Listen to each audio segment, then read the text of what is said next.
Hello, it's Jennifer McCollum from Parent Teens, and I am here today with Helaina Altabef. And Helaina runs TameTheTeen.com. Hello, Helaina. Hi, thanks for having me. It's been such a joy. We've been chatting for like on and on before we started recording, and then we thought, oh, maybe someone else wants to meet Helaina. And you are definitely going to want to meet her. So Helaina has been an educator for 15 years and is now a professional parent educator and fabulous woman. And I am just so delighted to have you here today. Helaina is here today to talk about some classes she has running, and I really want her to get into that. But first of all, tell us about yourself, Helaina, how you got into this parenting world and connecting us with how we can raise our teens the way we should be. Okay, well, thank you for the intro. I want to say to start that there is no right way to do this raising kids thing. What brought me into this work, though, is that I've worked with teens, as you said, for a really long time, and I love them. They are my spirit age and the people I'm meant to serve. I really feel at home with them. And what I was seeing, I worked in the classroom for about 10 years, and then I transitioned when I had my children to work one-on-one with teens. And I was working in the homes, and I started to see, well, a very different side of these teens. They were no longer in the classroom. I was seeing them in their comfort zones, and I was seeing the disconnect that they were having with their parents, more authentic obstacles to learning and understanding information, and also some of their struggles from like a social emotional perspective. And what really got me curious about my next chapter was that a lot of these parents, as all parents do, they just want to do what's right. They just want to do what's best for their kids. I don't think I've ever met a parent who doesn't want that. But not everybody has the resources, and by resources I mean skills that would allow them to do and stay connected with their teens. And to no fault of their own, they were brilliant in their professional lives. They, as I said, their intentions were top notch. But this disconnect was really getting in the way of the connection with their kid, and that was causing a lot of distress.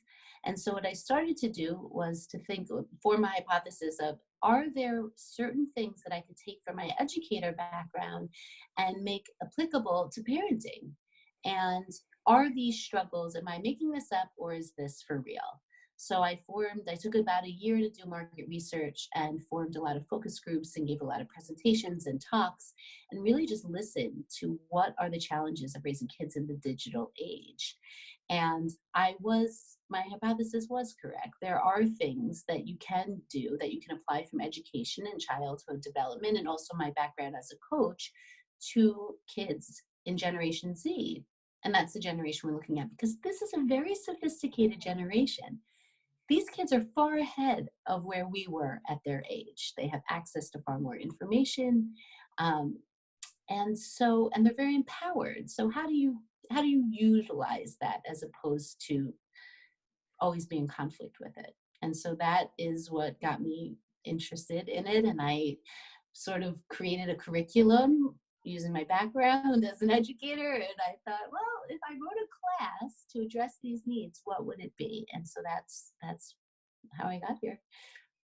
That is fabulous. And I always, I really at times want to be that teacher in my kids' classroom. And I want to know, like, what are they really going through? Because I don't know, at times I'm like so in the dark about what my teens are going through. And I know that they're probably sharing some of those at school, and to be that educator. So that kind of insight that you have is gold, really. And to be able to just really connect the parents with that is amazing. How valuable is that? I also really like that you talk about this, how hard this generation is, how hard it is for them. And I don't know, do you think we said that with every generation before? It was just different things that were hard. This one is like social media, and like you never get away from it, right? You've Yeah. got bullying, you've got drugs, it's so available everywhere. You've got, parents that are working overtime to pay for the houses, you know. But Right. but I really like the idea of your class and being able to share your skill with them. So now you've ran your class already and you're going to be running it again soon. So how Soon-ish, yeah. soonish? Okay. Mhm. Mhm. Uh, Now I know parents can connect with you before then, but today I really want to focus on that class and really how you are going to get us from, and I like the way you say it, becoming or being caregivers to becoming coaches for our Yeah, kids. Is that right? So sure. tell us a little bit about that. How through your class you teach us how to stop being the caregiver and start being the coach. Sure. So the developmental shift that happens during the teen years is very specific and it's very dynamic, right? You have this happening at a neurological level, a psychological level, a physiological level, so much dynamic, chaotic transformation is happening within these people that are sitting in front of us who used to want to marry us, right? Those people were so much simpler when they were kids. And when they wanted to marry you and they thought you were just the greatest and they didn't necessarily question your authority, it was much easier to take care of them. It's more physically demanding. It requires an enormous amount of stamina, but it's a very straightforward relationship. When I think of the relationship, I think of we face each other like this. Mhm. I'm the parent, you're the child, we look at each other. What happens during the teen years, as they develop dynamically, they start to look out into the world as well. And so suddenly you go from being here to being side by side. And that is such a subtle but very powerful transition that many of us are not aware of when it's happening because we are so accustomed to that initial connection that we had. And so, what we have is a lot of tension between the child and the parent because the child seeks independence and voice. The child has perceptions that are unique to him or herself. And the parent is still locked in the role over here. And so when you start to understand where teens are coming from developmentally, and that's where the course begins, is chapter 1 is really about what is going on in a very simplified way, understanding all that science has provided us, this incredible research over the past 25 years to help us understand these people. Now we never perceived people like this before, right? We didn't study their brains and their level of development. We didn't understand the psychosocial development in the way that we do now. Um, and so to give parents that understanding really is the foundation of changing the relationship because once you know where they're coming from, you can more readily meet them where they're at. And so that is the foundation. And then it goes to communication because so much of what goes on during the teen years is this chronic misfiring of communication between parent and child and a lot of misunderstandings and conflict, the conflicts that arise from that.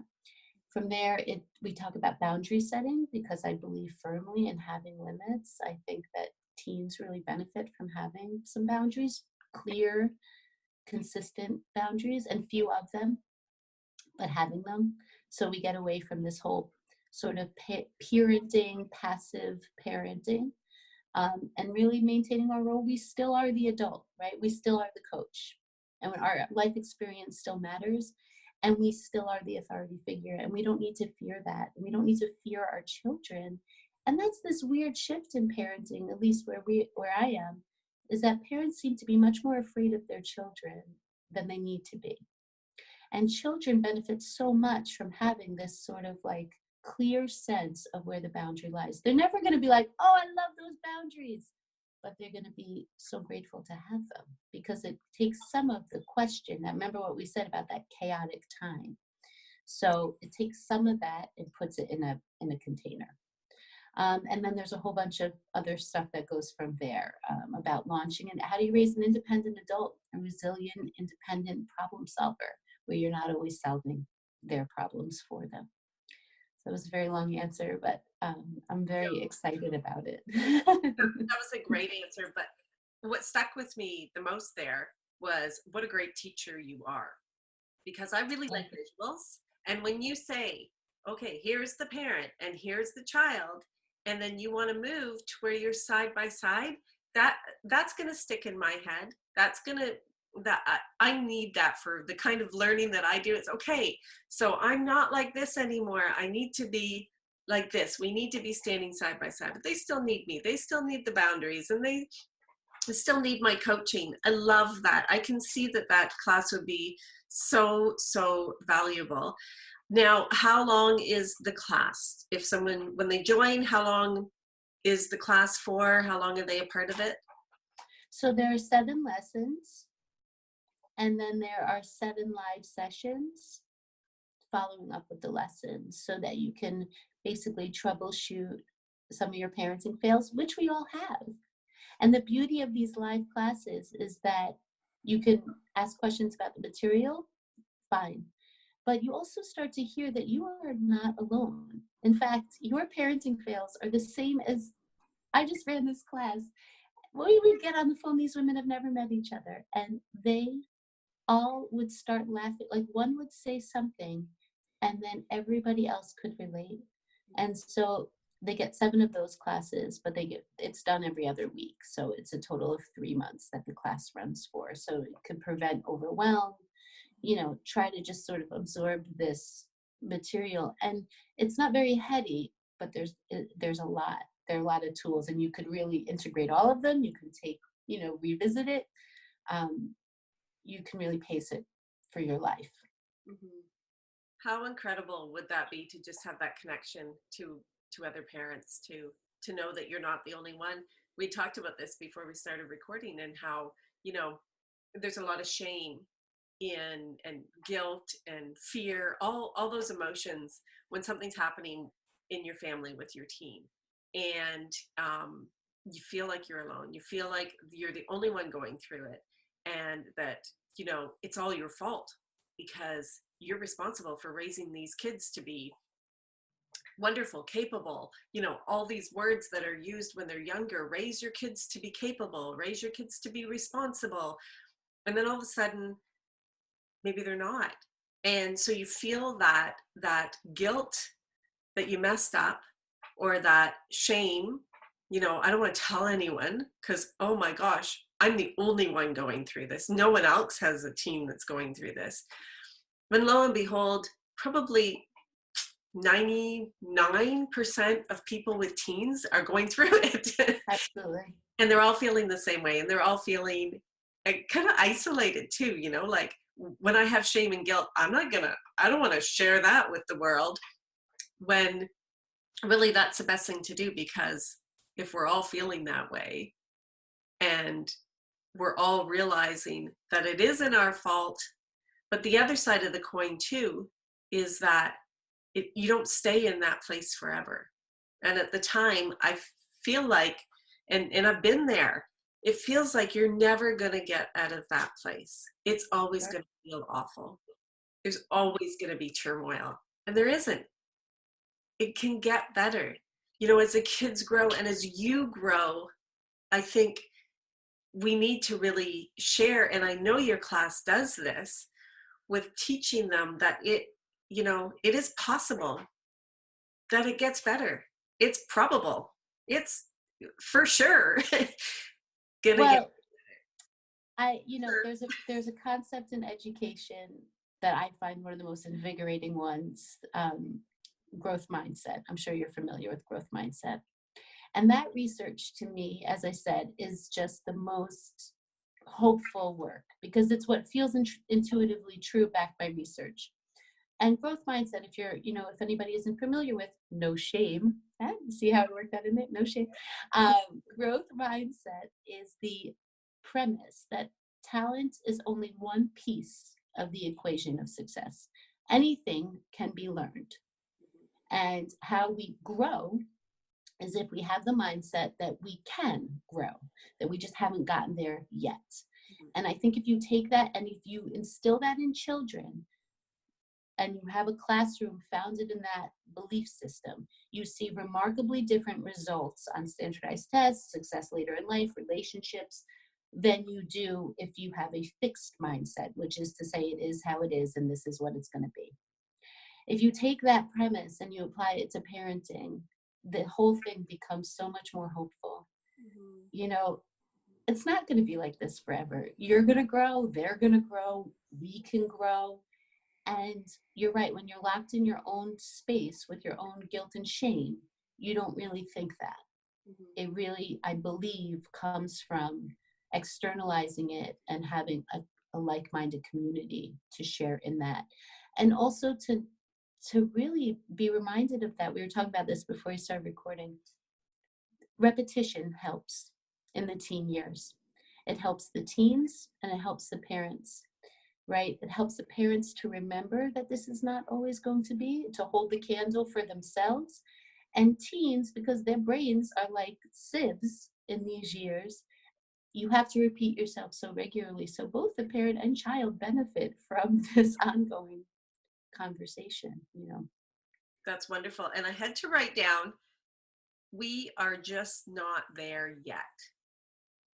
It doesn't mean we're not going to get there. That's like TM, Helaina, we are He's not there yet. not there yet. I Or think, he's not there yet, right? I mean, yeah, that is beautiful.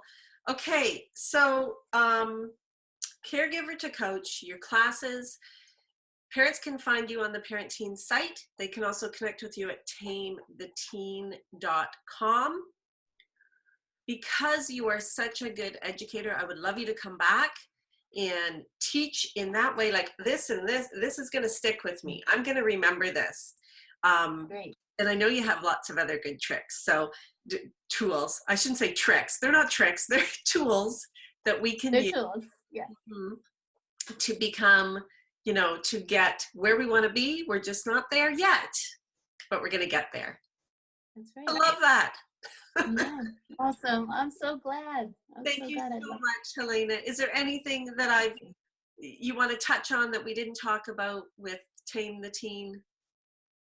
No, I mean, I love what you're doing. I just think that this is such a valuable opportunity for parents to connect and learn and grow and really to sort of, and we talked about this earlier, I'd like to be part of this new perspective, this new paradigm for people to feel hope, Mm-hmm. you know, because our kids are really looking at us and they're really taking clues from us. And if we feel so discouraged and afraid, that does not remain within us. That is really permeating into our homes and our communities. And so if we could shift that even a little bit, I feel like this is just would be such a success. So That's thanks for having me. Oh, thanks, Helaina. We're going to shift Yeah, to hope. I like okay. that too. I gotta write all these things down. I'm gonna go back, listen to this over and over, take more notes when I don't have. Oh, perfect. Thank you so much. So come back again, and parents listening to this, connect with Helaina, and you know, just I know you've got so much to share. So thank you, thank you, thank you, and we'll see you again. Fabulous. Thank you. Thanks, Helaina. Bye bye. Bye.